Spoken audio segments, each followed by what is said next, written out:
రఘువరన్ గారు.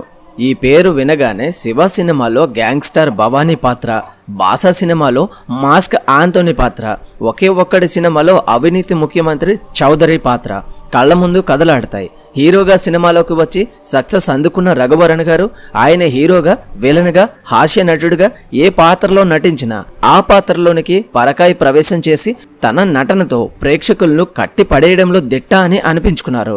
దక్షిణాదిలో అన్ని భాషల్లో నటించడంతో పాటు తనదైన విలక్షణమైన నటనతో దేశవ్యాప్తంగా గుర్తింపు తెచ్చుకున్నారు.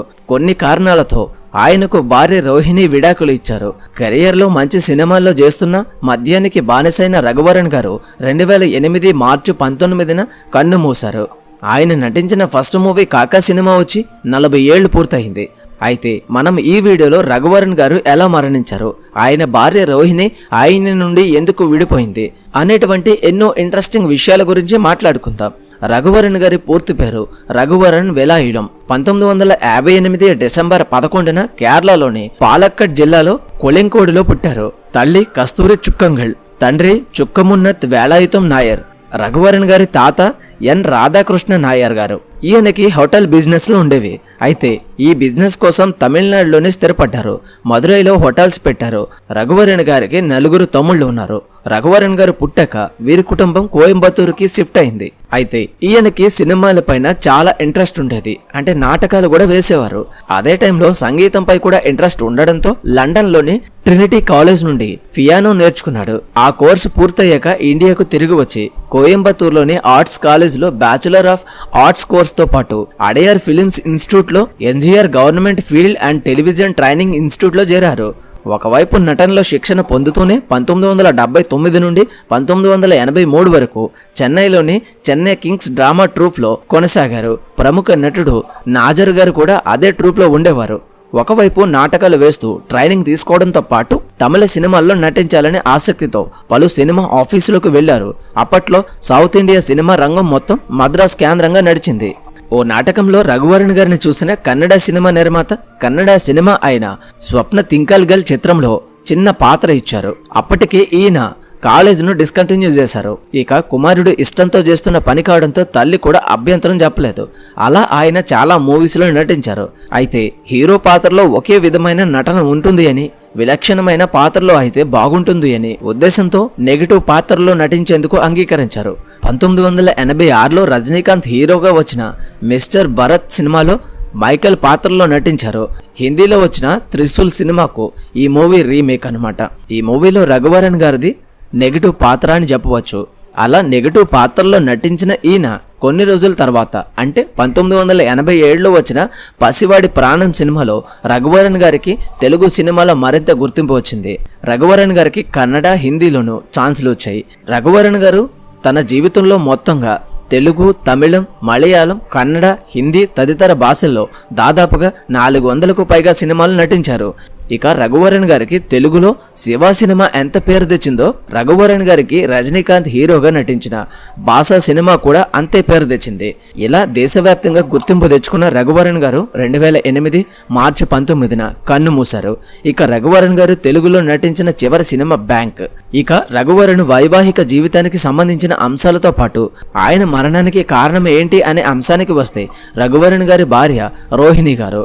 అనకాపల్లికి చెందిన రోహిణి చిన్న వయసులోనే అంటే 5 ఏళ్ల వయసులోనే చైల్డ్ ఆర్టిస్ట్గా యశోద కృష్ణ సినిమాతో ఆమె కెరియర్ను ప్రారంభించారు.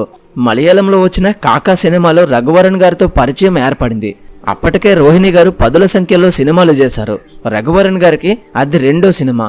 ఆ సినిమాలో ఏర్పడిన పరిచయం ప్రేమగా మారింది. పెద్దలను ఒప్పించి 1996లో వివాహం చేసుకున్నారు.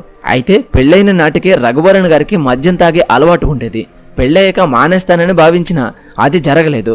వీరికి 2000 సంవత్సరంలో కుమారుడు పుట్టాడు. పేరు రిషివరన్. ప్రస్తుతం రిషివరన్ అమెరికాలో చదువుకుంటున్నాడు. ఒక అబ్బాయి పుట్టాక కూడా రఘువరన్ మద్యం తాగడం మానకపోగా మద్యానికి బానిసయ్యాడు. దీంతో రోహిణి గారు పలు ఇబ్బందులు ఎదుర్కొన్నారని చెప్తారు. వీరికి 2004లో విడాకులయ్యాయి. ప్రతి శనివారం కుమారుడితో మాట్లాడేందుకు న్యాయస్థానం అనుమతి ఇవ్వడంతో ప్రతి శనివారం మాత్రమే రఘువరన్ గారు కొడుకుతో మాట్లాడే అవకాశం ఉండేది.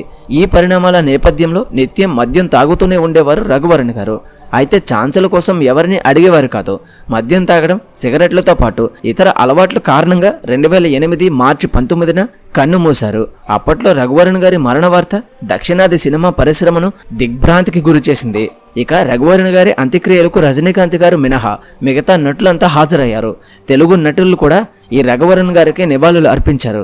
అయితే రజనీకాంత్ గారు అవుట్ ఆఫ్ స్టేషన్లో ఉండడంతో హాజరు కాలేకపోయారు. రజనీకాంత్ గారితో రఘువరన్ గారికి చాలా మంచి అనుబంధం ఉండేది. హింస తక్కువగా ఉండే సినిమాలు సమాజానికి ఉపయోగపడతాయని రజనీకాంత్ గారికి తరచూ చెప్పేవారు రఘువరన్ గారు. కాలా సినిమా టైంలో రజనీకాంత్ గారు రఘువరన్ గారితో ఉన్న సంబంధంపై మాట్లాడారు. తన సినిమాలో రఘువరన్ విలన్ గా నటిస్తే తను చాలా కంఫర్టబుల్గా నటించగలిగేవాడినని, తమ మధ్య స్నేహం అలాంటిదని చెప్పారు. కొన్నేళ్ల క్రితం రఘువరన్ గారి తమ్ముడు రమేష్ ఇచ్చిన ఇంటర్వ్యూలో చెప్పిన అంశాలు ప్రాధాన్యత సంతరించుకున్నాయి. ఆ ఇంటర్వ్యూలో రమేష్ మాట్లాడుతూ, అన్నయ్య రఘువరన్ గురించే చాలా మందికి తెలియదు. నేను ఎప్పుడు అన్నతోనే ఉండేవాడిని. అన్నయ్య చనిపోయే రోజు నేను బెంగళూరులో ఉన్నాను. ఆ రోజు రాత్రి తనకు ఛాతీ నొప్పి వస్తున్నట్లు తెలపడంతో ఇంట్లోని పనివాళ్లు ఆసుపత్రికి తీసుకువెళ్లారు. కానీ అప్పటికే అన్నయ్య షుగర్ లెవెల్స్ తగ్గి చనిపోయారని డాక్టర్లు చెప్పారు. అన్నయ్య చనిపోవడానికి ముందు కుటుంబంలో కొన్ని సమస్యలు ఉండేవి. అవి అందరికీ తెలుసు. రకరకాల సమస్యల కారణంగా ఆయన మానసికంగా, శారీరకంగా బాగా అలసిపోయారు. రఘువరన్ గారికి తన కొడుకు అంటే చాలా ఇష్టం. కానీ కోర్టు ఆదేశాల ప్రకారం శనివారం ఒక్కరోజు మాత్రమే తమ కుమారుడిని చూసే అవకాశం ఆయనకు ఉండేది. ఆదివారం మళ్ళీ కొడుకు వెళ్ళిపోయేవాడు. తండ్రిని చూడగానే నాన్న అని ఆప్యాయంగా పిలుచుకుంటూ పరిగెత్తుకుంటూ వచ్చే కొడుకును చూసి అన్నయ్య కన్నీళ్లు పెట్టుకునేవారు. తన కొడుకు తిరిగి వెళ్ళిపోయేటప్పుడు చాలా బాధపడేవారు. ఎవరితో చెప్పేవారు కాదు. తనలో తానే మదన పడేవారు. ఎంతో క్షోభను అనుభవించేవారు. దాంతో ఎప్పుడు మద్యం తాగుతూనే ఉండేవారు రఘువరన్ గారు. మద్యానికి బానిస కావడానికి కొన్ని వ్యక్తిగత కారణాలున్నాయి. ఇతర విషయాలు మాట్లాడే ఆసక్తి నాకు లేదు అని రమేష్ చెప్పారు. ఇక రోహిణి గారు కొన్నేళ్ల క్రితం ఇచ్చిన ఇంటర్వ్యూలో మరికొన్ని అంశాలు వెల్లడించారు. రఘువరన్ గారు మరణించిన సమయంలో చాలా ఎమోషనల్ అయ్యారు. కేవలం రఘువరన్ గారికి ఉన్న మద్యం అలవాటు కారణంగానే పిల్లవాడి జీవితం పాడైపోతుంది అనే ఆందోళనతో మాత్రమే రఘువరన్ గారికి దూరమైనట్లు చాలా మంది చెబుతారు. మొత్తం మీద తన మేనరిజం, ఎక్స్ప్రెషన్, నటన, అపీరెన్స్తో ఏ పాత్రకైనా జీవం పోసేలా నటించే రఘువరన్ గారు దక్షిణాది సినిమా రంగంపై చెదరని ముద్ర వేశారు. కేవలం చెడు అలవాట్లు కారణంగా మాత్రమే చనిపోయారు. ఆ ఒక్క అంశం మీద రఘువరన్ గారు ఇతర వివాదాలకు దూరంగా ఉండేవారు. ఏ ఒక్కరిని ఛాన్స్ కోసం లేదా ఇతర సహాయం కోసమో అడిగిన సందర్భమే లేదని చెప్పవచ్చు. సో ఫ్రెండ్స్, చూశారు కదా. ఈ వీడియో మీకు నచ్చినట్లయితే తప్పకుండా లైక్ చేయండి. అలాగే ఇలాంటి మరిన్ని మంచి వీడియోస్ కోసం ఛానల్ని తప్పకుండా సబ్స్క్రైబ్ చేసుకుని పక్కనే ఉన్న గంట సింబల్ని ఆల్లో పెట్టుకోండి. మళ్ళీ మరొక మంచి వీడియోతో కలుద్దాం. Until then, thank you, bye, జై హింద్.